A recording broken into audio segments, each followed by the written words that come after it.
Hello students, BLLB fourth semester के students कैसे हैं आप सब लोग। कैसी तैयारी चल रही है आपकी। आई होप आपकी तैयारी अच्छी चल रही होगी।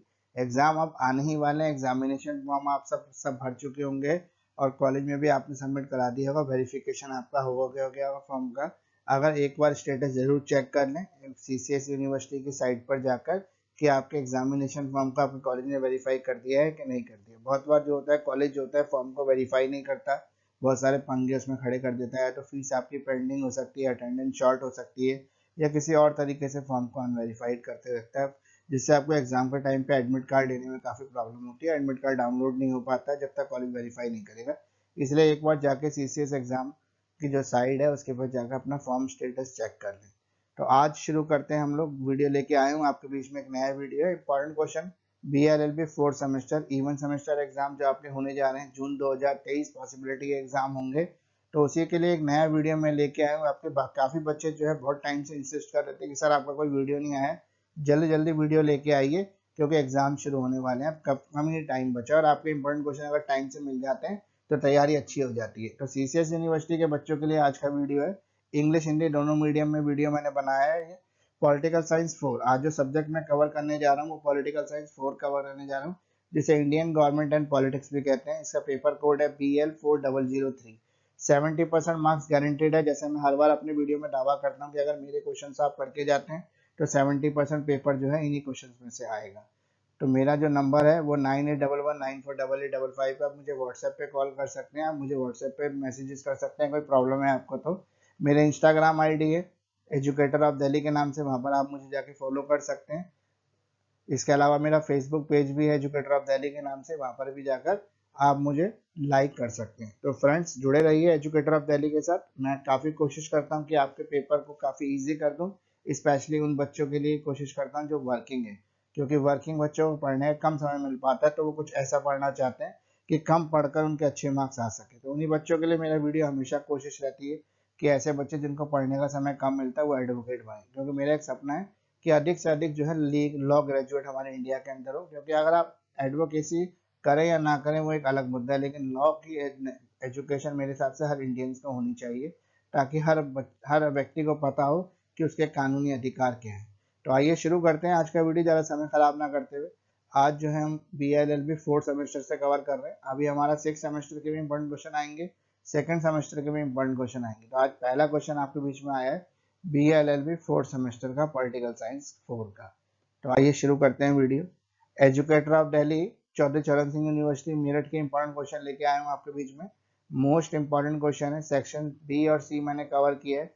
सेक्शन ए को प्रिडिक्ट करना काफ़ी डिफिकल्ट कॉन्सेप्ट होता है क्योंकि कहीं से कुछ भी आ जाता है, तो इसलिए सेक्शन ए के बारे में मैं आपको कह नहीं सकता, लेकिन बी और सी के क्वेश्चन मैं आपको बता रहा हूँ। टोटल 19 क्वेश्चन आज मैं आपके बीच में लेके आया हूँ। मेरा दावा है कि आपका 70% पेपर इन्हीं क्वेश्चन में से आएगा। तो पहला क्वेश्चन है हमारा, right the main characteristics of the government of India act 1935, right about it's salient features. तो गवर्नमेंट ऑफ इंडिया एक्ट जो 1935 है उसके बारे में आपको लिखना है कि वो क्या है, और साथ में आपको उसके साइलेंट फीचर्स भी बताने हैं। राइट। सेकंड क्वेश्चन है हमारा, right the main features of Indian independence act 1947।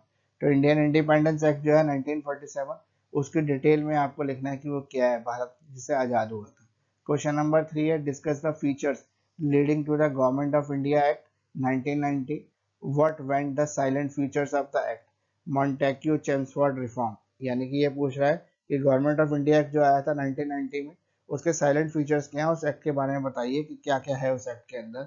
उसे मॉन्टेक्यू चेम्सफोर्ड रिफॉर्म के नाम से भी जाना जाता है। तो मॉन्टेक्यू चेम्सफोर्ड रिफॉर्म जो है गवर्नमेंट ऑफ इंडिया 1919 ही है।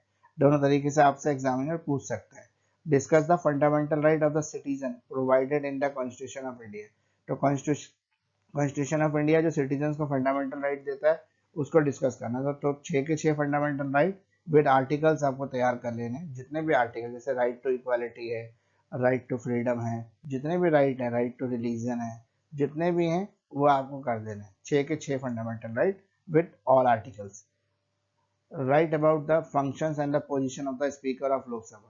स्पीकर ऑफ लोकसभा जो होता है, लोकसभा का जो स्पीकर है उसकी क्या पोजीशन होती है, मतलब क्या स्थान रहता है उसका, कितनी पावर्स उसके पास रहती है, पूछने का ये मतलब है।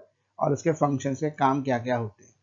अगला क्वेश्चन है, describe the power function and position of the prime minister of India. Most important person होता है इंडिया की गवर्नमेंट के अंदर प्राइम मिनिस्टर ऑफ इंडिया। तो उसके पावर्स क्या है, उसके फंक्शंस क्या है, उसकी पोजीशन क्या है, ये बताना है आपको इस क्वेश्चन के आंसर में। अगला क्वेश्चन है describe the directive principle of state policy in Indian constitution. Indian constitution के अंदर directive principle of state policy बताना है आपको। एक क्वेश्चन जो मैंने इसमें लिखा नहीं है वो भी आप कर सकते हैं, वो भी एग्जाम में पूछ लेता है कई बार आपसे कि फंडामेंटल राइट और डायरेक्टिव प्रिंसिपल में क्या रिलेशन है या फिर क्या डिफरेंशिएशन है दोनों के अंदर। इस तरह से भी क्वेश्चन आपको एग्जाम में पूछ सकता है। तो एक क्वेश्चन ये भी तैयार करना है कि फंडामेंटल राइट और डायरेक्टिव प्रिंसिपल के अंदर क्या रिलेशन है और क्या डिफरेंशिएशन है। अगला question discuss the power and the mutual relations of the house of the people, यानी कि लोकसभा और काउंसिल ऑफ द स्टेट। तो क्या रिलेशंस हैं इनके बीच में, क्या पावर्स इनके बीच में, डिस्ट्रीब्यूशन है लोकसभा और राज्यसभा के बीच में। अगला क्वेश्चन है discuss the constitutional relationship between the president and the prime minister of India in the theory and the practice. तो प्रेसिडेंट और प्राइम मिनिस्टर ऑफ इंडिया के बीच में क्या रिलेशनशिप है ये बताना है, कैसा व्यवहार रहता है, कैसा संबंध है उनके बीच में, इसको आपको डिटेल में एक्सप्लेन करना है। अगला है discuss the role of the supreme court of India as a guardian of the fundamental right and power of the judicial review. तो सुप्रीम कोर्ट जो है उसके क्या पावर्स हैं, क्या रोल्स है गार्जियन ऑफ फंडामेंटल राइट, वो फंडामेंटल राइट का किस तरह से गार्जियन है। यानी कि आर्टिकल 32 के अंदर कॉन्स्टिट्यूशन ने स्पेशल पावर दे रखी है सुप्रीम कोर्ट को कि कहीं पर भी ह्यूमन राइट का वायलेशन होता है तो ये स्टेप्स या अगेंस्ट उसके ले सकता है और आपको आपका ह्यूमन राइट वापस दिलवा सकता है। तो इसके क्या जुडिशियल रिव्यू की पावर है, जुडिशियल रिव्यू की पावर भी है सुप्रीम कोर्ट के पास, कॉन्स्टिट्यूशन ऑफ इंडिया प्रोवाइड करता है। ये किसी भी केस के अंदर का जुडिशियल रिव्यू की जरूरत है तो सुप्रीम कोर्ट इसको सुन सकता है। तो ये 10 क्वेश्चन आपके फर्स्ट स्लाइड में कवर हो गए। इसमें एक चीज और मैं आपको साथ साथ बता दूं कि आपको एग्जाम के पॉइंट ऑफ व्यू से सारे क्वेश्चन को करना है, कोई भी क्वेश्चन आपको छोड़ना नहीं है, सारे ही क्वेश्चन इंपॉर्टेंट है। 70% मार्क्स आपके गारंटेड है, यानी कि 70% जो पेपर आएगा, टोटल 13 क्वेश्चन जो एग्जाम में आते हैं उसमें 70% जो क्वेश्चन है वो मेरे बताए हुए इन क्वेश्चन में से आपको डेफिनेटली मिल जाएंगे। इनको अच्छी तरह से आप तैयार कर लें, क्योंकि इनको तैयार करने से आपको बेनिफिट ये रहेगा कि आपका एग्जाम जो है अनएक्सपेक्टेड सा महसूस नहीं होगा, आपको अच्छा लगेगा और आप अच्छी तरह से एग्जाम दे पाएंगे। आंसर कैसे लिखना है उसके लिए मैं अलग से वीडियो बनाकर डाल दूंगा आंसर राइटिंग के ऊपर, पर इतना मैं आपको इसमें बताता हूँ कि सेक्शन सी जो होगा कम से कम आपको 6 पेजेस का आंसर लिखना है और सेक्शन बी जो है कम से कम 4 पेजेस का आंसर लिखना है और सेक्शन ए जो है वो एक शीट का आंसर आप लिख सकते हैं। आगे डिटेल में जो है आप मुझसे पूछ भी सकते हैं और मैं नया वीडियो भी बना के आपको इसके बारे में डिटेल में बता दूंगा कि आंसर किस तरह से लिखना है एग्जाम में। तो अगला जो है हमारा अगले स्लाइड की तरफ चलते हैं। क्वेश्चन नंबर 11 है, क्वेश्चन बी और सेक्शन बी और सी को ही कवर कर रहे हैं अभी हम। क्वेश्चन नंबर 11 है हमारा explain the composition power and the jurisdiction of the high court.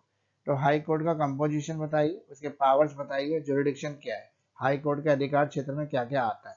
What is the communalism, communalism क्या है, मोस्ट इंपॉर्टेंट क्वेश्चन है आज के टाइम के हिसाब से। Subject majorities to control the communalism India, India के अंदर कम्युनलिज्म को कंट्रोल करने के क्या उपाय हैं ये बताइए। कुछ उपाय मतलब आपको सजेक्ट करना है। कम्युनलिज्म इन इंडियन पॉलिटिक्स, इंडियन पॉलिटिक्स के अंदर कम्युनलिज्म किस तरह से एंटर कर चुका है ये भी इसमें आप कवर कर लेना।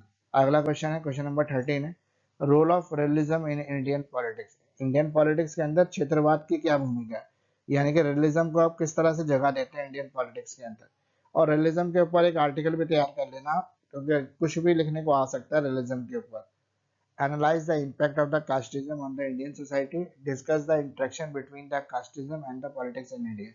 तो जातिवाद यानी कास्टिज्म जो हमारी इंडियन सोसाइटी के अंदर घुसा हुआ है, रूट के अंदर घुसा हुआ है, वो किस तरह से है और क्या है, डिस्कस करना है। इसका इंटरेक्शन किसका, कास्टिज्म का और पॉलिटिक्स का, दोनों एक दूसरे कैसे जुड़े हुए हैं। Indian constitution is the federal but is soul in the unitary, explain also the critically examine. मतलब इसको आपको एक्सप्लेन करना है कि इंडियन कॉन्स्टिट्यूशन जो है वो फेडरल है लेकिन उसकी आत्मा जो है वो यूनिटरी है, किस तरीके से ये बताना है। यानी कि दोनों फीचर्स हैं इसके अंदर, यूनिटरी भी है और फेडरल भी है, लोकतांत्रिक भी है और डेमोक्रेटिक भी है और संघात्मक शासन भी है। The preamble of the most important part of the constitution of India, it is also called the spirit of constitution. Preamble जो है वो एक बहुत इंपॉर्टेंट पार्ट है कॉन्स्टिट्यूशन का, इसको आपको एक्सप्लेन करना है। साथ में इसको स्पिरिट ऑफ कॉन्स्टिट्यूशन क्यों कहा गया ये बताना है आपको। Describe the different method of attaining the citizenship in India, how can it be terminated. तो भारत की नागरिकता लेने के कितने तरीके हैं और उसको टर्मिनेट कैसे किया जाता है नागरिकता को, ये बताना है। Throw the light on the judicial relationship of the centre and the state, centre और स्टेट के बीच में जो आपस में रिलेशन है, जुडिशियल रिलेशनशिप संबंध जो है कानूनी, उनको समझाना है आपको। Examine the function and the power of the president of India, also discusses emergency power of president. यानी कि आपको जो प्रेसिडेंट ऑफ इंडिया उसके फंक्शन क्या है, काम क्या क्या है, उसकी पावर्स क्या क्या ये बताना है, स्पेशली इसके इमरजेंसी पावर्स बताना है। तो टोटल 19 क्वेश्चन मैं आपके सामने लेके आया हूँ। अगर ये 19 क्वेश्चन आप कर लेते हैं तो मेरी ये गारंटी है कि आपका पूरा पेपर जो है 70% पेपर जो है, 70% तो मैं कहता हूँ लेकिन 80-90% भी कई बार पेपर आ जाता है, तो एटलीस्ट 70% पेपर तो आपको आएगा ही आएगा। तो ये सारे क्वेश्चन में से आपको 70% पेपर मिल जाएगा। लेकिन हर बार मैं एक चीज कहता हूँ, अभी भी मैं वही चीज कहूंगा आपको कि क्वेश्चन मेरे बताए हुए आ सकते हैं लेकिन मार्क्स आपके लिखे आंसर पर ही मिलेगा। इसलिए आंसर राइटिंग पे थोड़ा सा ध्यान दें, अच्छा आंसर लिख के आए। क्वेश्चन पता होने के बाद भी अगर आपने ठीक से तैयार नहीं किया तो कोई फायदा नहीं है। दूसरा जो है, आंसर जो है सभी इंपॉर्टेंट क्वेश्चन के अवेलेबल है मेरे पास एक अफोर्डेबल प्राइस पे। अगर आपको ये लग रहा है कि आप ठीक से आंसर नहीं ढूंढ पा रहे हैं, आपको आंसर नहीं मिल पा रहे हैं, आपको आंसर मिलने में कोई ना कोई प्रॉब्लम हो रही है, तो आप मुझसे इस आंसर को एक अफोर्डेबल प्राइस पे खरीद भी सकते हैं। ये एक सेलेबल आइटम है मेरे पास है। ये मैं पीडीएफ फॉर्म में आपको सप्लाई करूंगा। आप मुझे व्हाट्सएप पे कांटेक्ट कर सकते हैं, आप मुझे इंस्टाग्राम पे मैसेजेस कर सकते हैं, फेसबुक आईडी पर भी मैसेज कर सकते हैं। ये सभी चीज़ें मैं अपनी डिस्क्रिप्शन में मेंशन कर दूंगा, वहां से आपको इजीली मिल जाएगा। तो फ्रेंड, मेरे साथ जुड़े रहिए, एजुकेटर ऑफ दिल्ली के साथ जुड़े रहिए।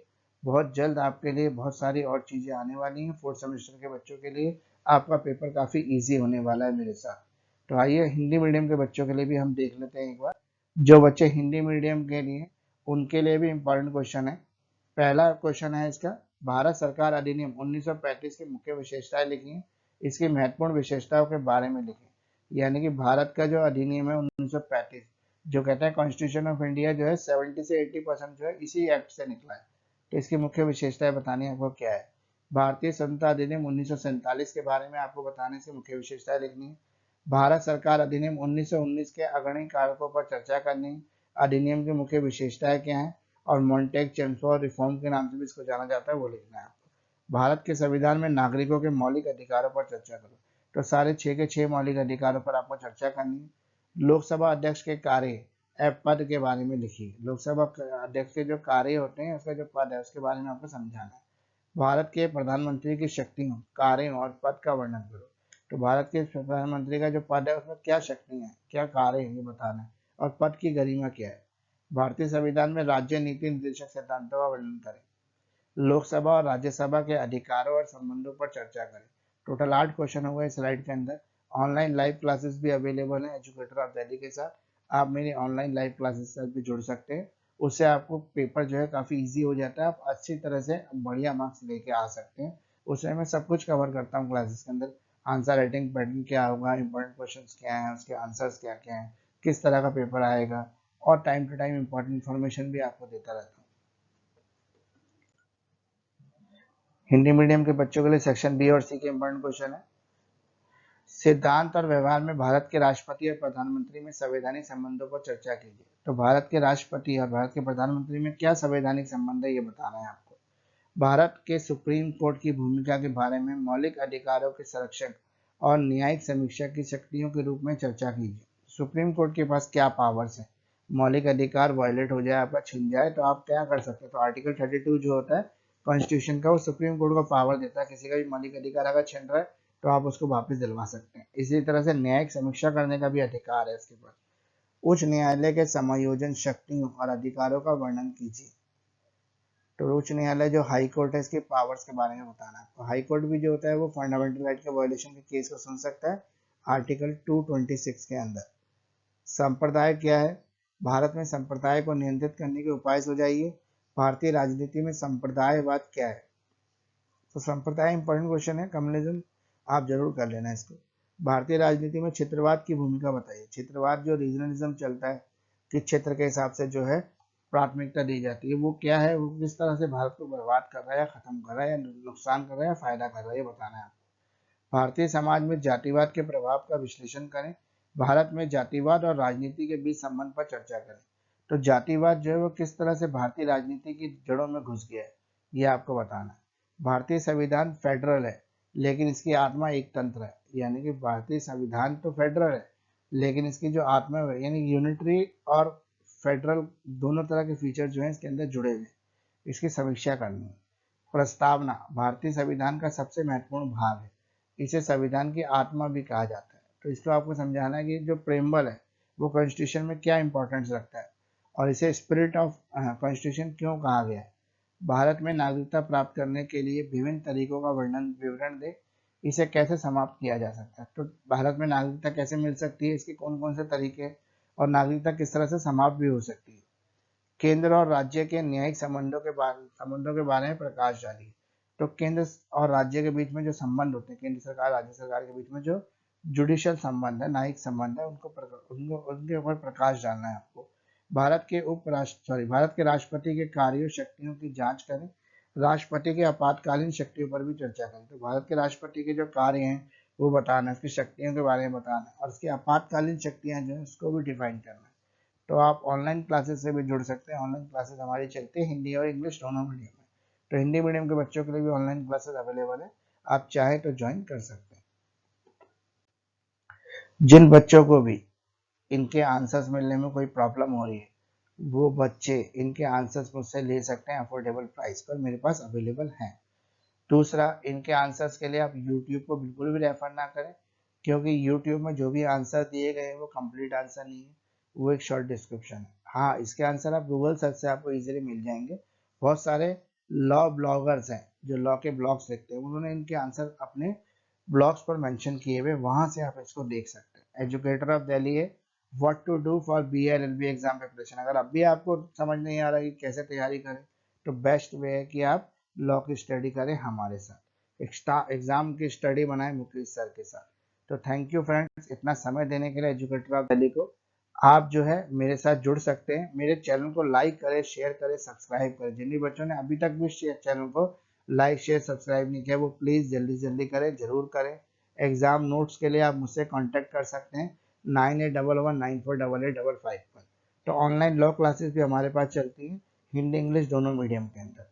तो ऑनलाइन लॉ क्लासेस का कॉन्सेप्ट क्या रहता है ये पूरा मैंने कंप्लीट इस स्लाइड में समझाया हुआ है।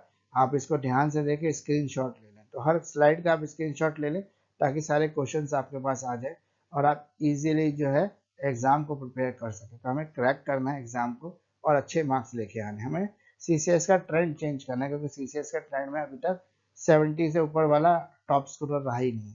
तो हमें उस ट्रेंड को चेंज करना है, CCS के अंदर भी मार्क्स लेके आने।